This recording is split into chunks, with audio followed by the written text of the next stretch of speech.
2027 में यूपी की सत्ता पर कौन काबिज होगा, इसको लेकर अभी से सियासत तेज हो गई है।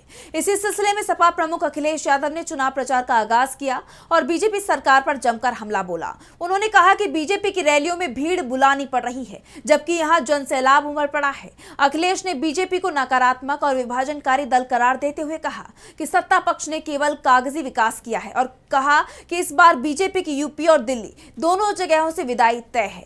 देखिए रिपोर्ट। समाजवादी पार्टी के मुखिया अखिलेश यादव ने 2027 विधानसभा चुनाव का बिगुल फूंक दिया है। ग्रेटर नोएडा के दादरी के मेहर भोज कॉलेज में आयोजित समाजवादी समानता भाईचारा रैली में उन्होंने शिरकत की।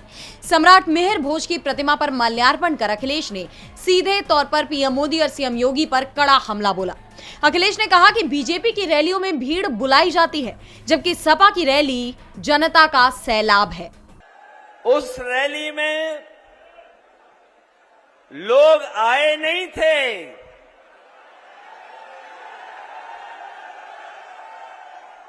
लोगों को लाया गया था। उन्होंने तंज कसा कि सरकार ने जिन 7 एयरपोर्ट का उद्घाटन किया है, उनमें से 6 बंद हो चुके हैं। ऐसा लगता है कि उद्घाटन केवल बेचने के लिए किया गया। वहीं सीएम योगी पर निशाना साधते हुए उन्होंने आगे ये भी कहा कि जो लोग नोएडा आने से डरते थे, उनसे ज्यादा बार मैं यहाँ के कार्यकर्ताओं के घर चाय पी चुका हूँ।